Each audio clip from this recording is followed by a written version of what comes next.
right now on 5 on your side at 10. A very cloudy week ahead. I'll time out the rain chances.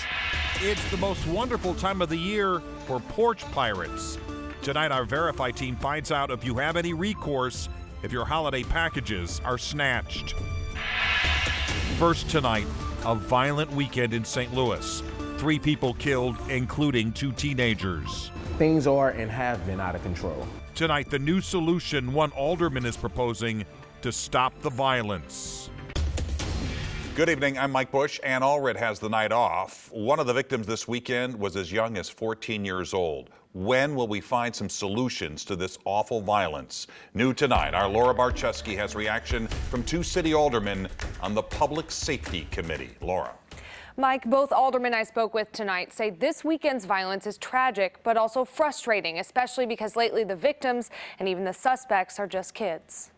These individuals have not lived long enough to actually know what life is. St. Louis police say a 14-year-old boy was shot and killed on a porch in the Wells Goodfellow neighborhood Saturday. And just an hour and a half before that, a 38-year-old man was killed in a car in the Price Chopper parking lot 3 minutes away. And early Saturday morning, St. Louis police say another teenager was shot and killed near 10th and Locust in downtown. 3rd Ward Alderman Brandon Bosley says he sees a curfew as a possible solution, particularly for teenagers. We know that these individuals that are shooting at each other right now, especially over the violent weekend that we have, and are much, much younger. And we continue to say that. I've said it, for the last 4 years, the victims will get younger.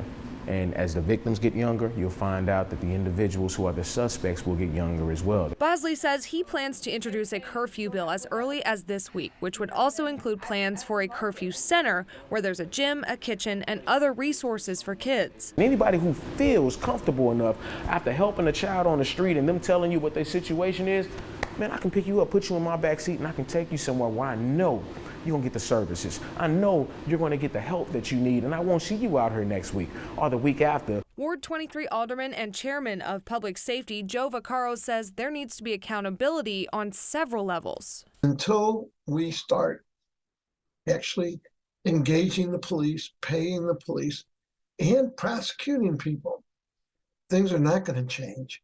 And, it's frustrating because we're not only just talking about the murders, we're talking about multiple car break-ins, windows and shops being broken into nightly. All 3 deadly shootings are still under investigation. If you know anything, you're asked to call Crime Stoppers at 866-371-TIPS. You can remain anonymous. Mike. 1 man is dead, another injured after a shooting in Berkeley. It happened last night on Larry Lane. St. Louis County Police say the injured man told officers he got into a gunfight with another man.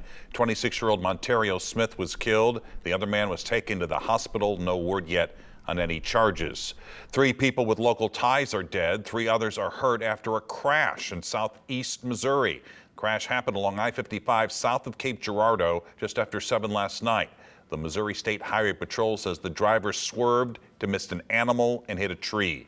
The driver, 20-year-old Audrey Smith of Bridgeton, died. 20-year-old Andrew Marzuko of St. Genevieve and 19-year-old Mallory Carter of Brighton, Illinois, also died in the crash. 3 other passengers were taken to the hospital with non-life-threatening injuries. This week, the amendment to legalize recreational marijuana in Missouri takes effect. Last month, 53% of voters approved the measure. Sales of recreational pot to people 21 and over won't start until February, but the expungement process for non-violent marijuana offenses can begin. Taxes on cannabis sales are expected to generate millions in annual revenues for the state and local governments. Fallout tonight following former President Donald Trump's calls to terminate the U.S. Constitution. It comes after Elon Musk released a few internal documents from Twitter during the 2020 campaign.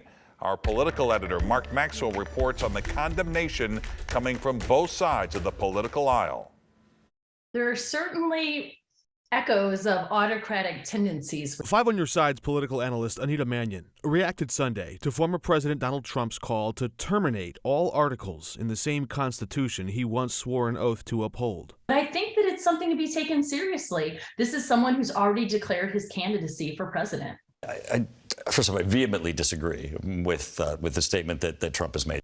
Ohio Republican Mike Turner is set to chair the House Intelligence Committee next month. He was asked on Face the Nation Sunday morning if Trump's comment disqualifies him from becoming president. It's certainly not consistent with the oath that we all take. Congresswoman Ann Wagner's office said the Constitution is the foundational basis of our republic and the backbone of our working government. Donald Trump keeps sinking to new lows. Senate Majority Leader Chuck Schumer called on more Republicans to speak out against Trump. And now he's calling for an end to America's constitutional democracy. We saw firsthand on January 6th that these kind of assertions can have real-world consequences. Trump's cries to terminate the Constitution came after Elon Musk promoted a new release of the Twitter files, internal emails showing how the Trump White House and the Biden campaign requested and received removals from certain content on social media.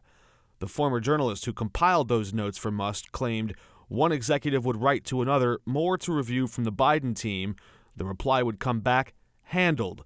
But reviews of Internet Archive show those links were explicit pornographic images stolen from Hunter Biden's laptop hard drive, not requests from the Biden campaign to suppress the New York Post story itself. The former journalist writing, "There's no evidence that he's seen of any government involvement in the laptop story." Still, Musk suggested there was a government order to suppress the story without showing any evidence that was true. He certainly, I think in some ways, like the former president, sees value in controversy and getting people worked up. And so this might be another attempt by both of them to spark that kind of attention, because here we are talking about them, right? In St. Louis, Mark Maxwell, 5 on your side. Missouri Senator Josh Hawley and Senator-elect Eric Schmidt did not respond to our request for comment on the former president's calls to throw out the Constitution. Well, we're now less than 36 hours away from the polls opening in Georgia for a special runoff election for U.S. Senate. Both Republican Herschel Walker and Democrat incumbent Raphael Warnock hit the campaign trail this weekend for a final push of votes. Neither received 50% of the vote in last month's general election. Democrats already have a one-vote majority in the Senate. Tomorrow, another 24-hour warming shelter will open its doors to the unhoused community in St. Louis County. The Family Haven Warming Center on Page Avenue was supposed to open on December 1st, but was delayed due to, quote, unforeseen circumstances, close quote. While it's one of the many shelters opening its doors as we enter colder months, many advocates believe it's not enough. Leaders of the St. Patrick's Center say inflation has created a perfect storm, leaving more people on the streets. They're coming in with no resources and they have a huge need and it's very expensive. Trying to deal with all that is tough. The city's warming shelters will remain open through March 31st. Anyone needing shelter can contact United Way at 211. And we have a full list of all warming shelters in the As Seen on TV section at KSDK.com. Holiday packages arriving on your doorstep, but porch pirates could be lurking nearby to snatch those gifts. Our Verified team looks into whether shipping companies will help you out if a Grinch steals your Christmas. Here's Abby. We reached out to Amazon, UPS, FedEx, and USPS to see what their policies are on stolen packages, and we're not delivering the best news to victims. Amazon says it will, quote, work with customers directly to make it right when issues come up, but their statement has no guarantee about replacing stolen goods. UPS and FedEx recommend customers reach out to local authorities. USPS says explicitly it won't pay customers for missing goods, directing victims to contact the U.S. Postal Inspection Service. When we reached out, Amazon, FedEx, and UPS did highlight a variety of tracking and secure delivery services they offer, so we put those details in our web story. But the bottom line, if your package gets stolen, the shipping company likely isn't going to give you a replacement. If it's an order delivery, you can try reaching out to the seller to see if they'll work with you on a replacement or see if the credit card you used has purchase protection. But it's a good idea to try to avoid package thefts in the first place. Some suggestions from carriers: if you won't be home, have your stuff shipped to an office or a local participating store or post office for pickup. You can also track the package so you can plan to get home or ask a neighbor to grab it for you the moment it's on your doorstep, or schedule your delivery for a time that is convenient to you. With your Verify, I'm Abby Larico. What would you like us to verify? Send an email to verify@ksdk.com. A local teen's final wish. This was one instance when I feel like something good came from social media. Tonight, the Facebook post that attracted the attention of Marvel Studios to make his superhero dreams come true. Oh, Christmas tree, it can go up in flames in a matter of seconds. The simple steps to prevent a holiday nightmare in your home. Look for lots of clouds this week. Keep the umbrellas handy. I'll time out all the shower chances.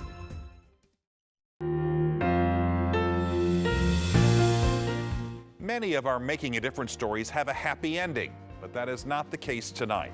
The cancer patient we're featuring was in such bad shape, he didn't even want to be seen on camera. But as you're about to find out, this is still a story about empathy, care, and making a difference.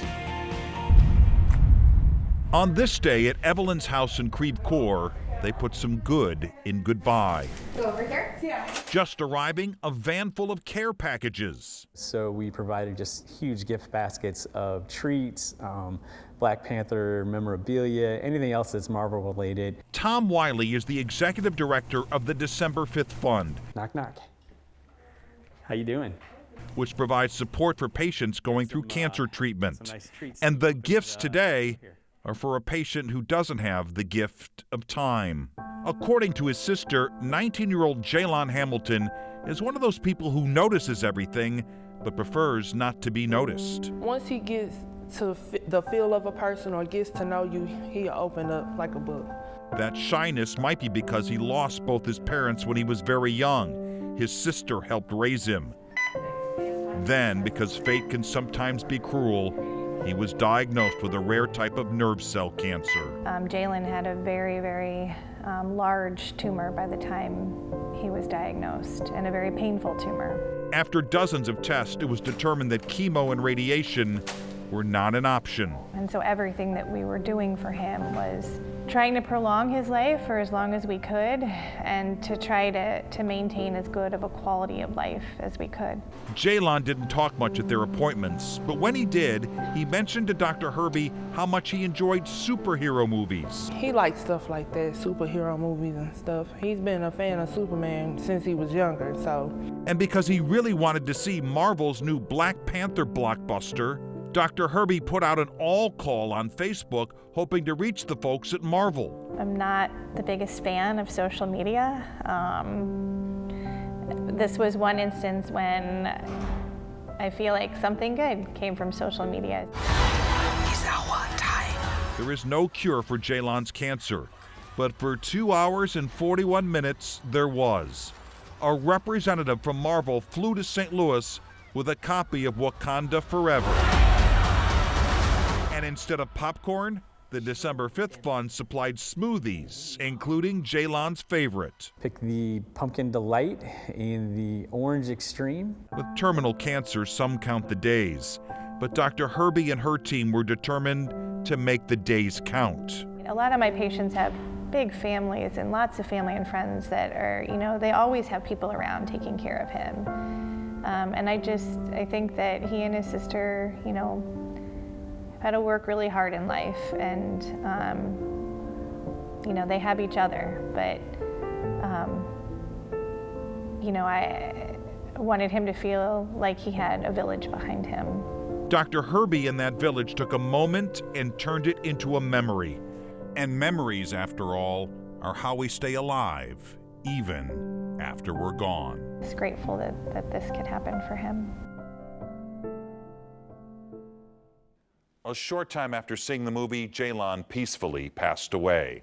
His sister is trying to raise some money for his funeral, and you can find more information on how you can help when you go to this story on KSDK.com. A holiday celebration from Christmas past. The Lafayette Square Holiday Market and House Tour took place this weekend. Residents opened their homes for an historic holiday house tour. Visitors could also shop and enjoy holiday treats at the market.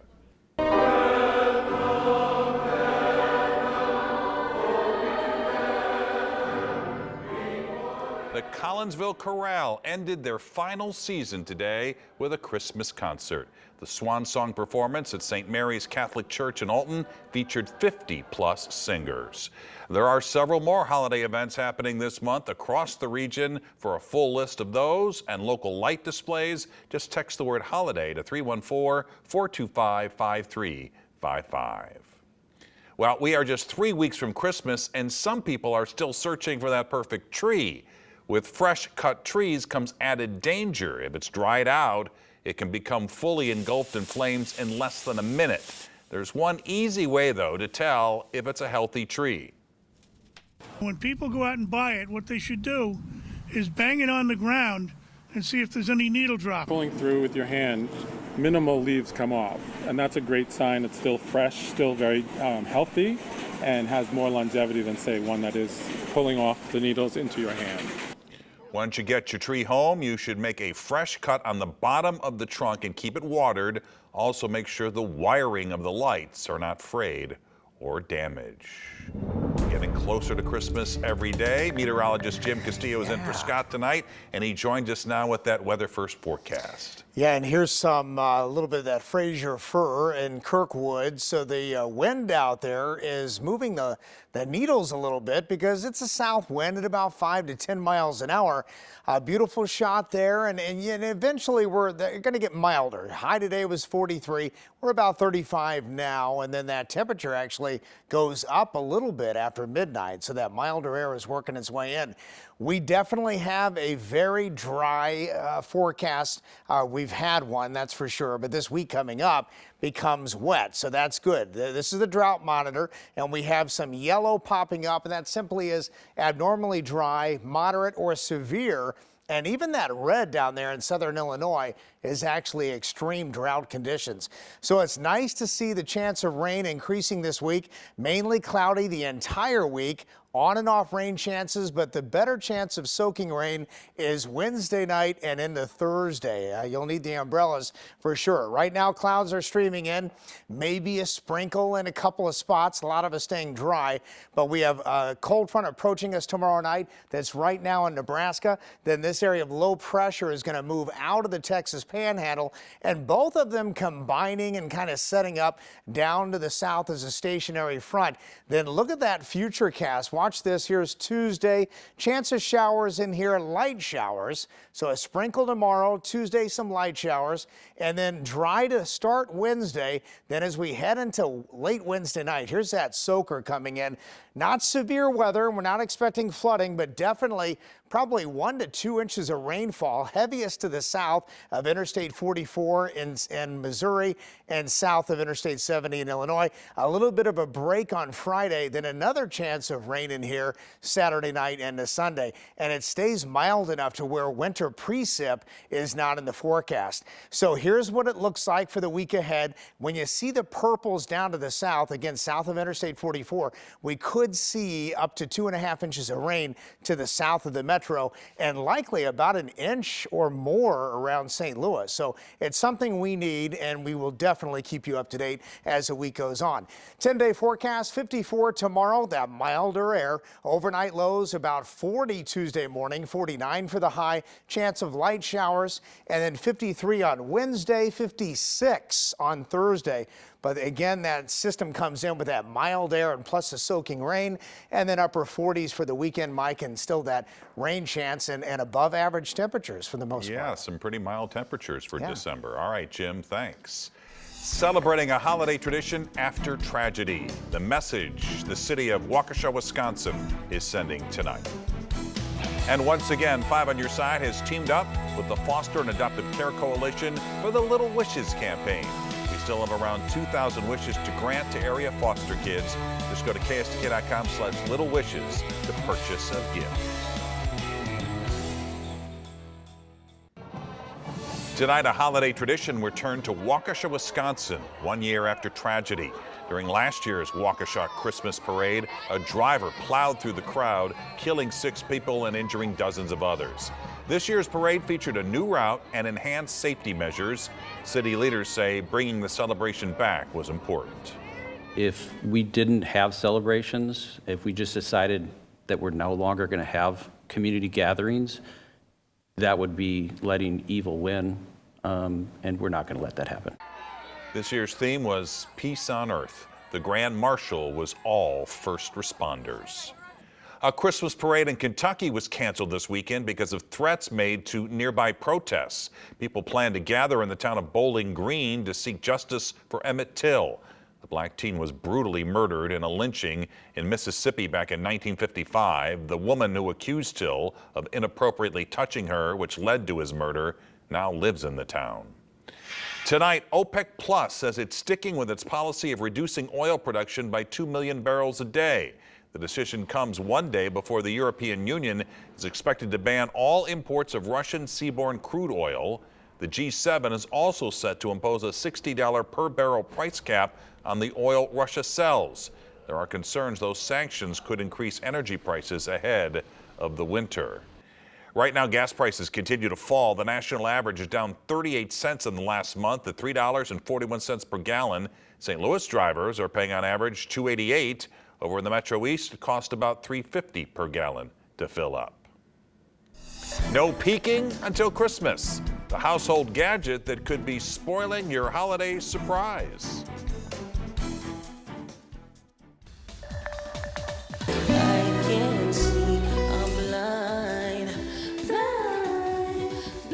In case you missed it, St. Louis native SZA was the musical guest last night on SNL Saturday Night Live. The R&B singer performed Shirt and Blind, both from her upcoming album that drops on Friday, titled SOS. Well, Alexa is spoiling Christmas gift surprises for some. If you have an Amazon Echo or smart display in your home, the virtual assistant announces when Amazon Prime deliveries arrive and what's inside. There is a fix, though. You just need to go into your settings and ask Alexa not to announce deliveries. And there's a new way for wine lovers to deck the halls. Franzia's online store is now selling giant inflatable boxes of wines. It's topped with a Santa hat. The 3-foot by 5-foot inflatable comes in Cabernet and Sunset Blush. And there you have it. 5 on your side at 10. Don't forget to start your day with Today in St. Louis. That begins at 4 a.m. And now here's Corey Miller with Sports Plus.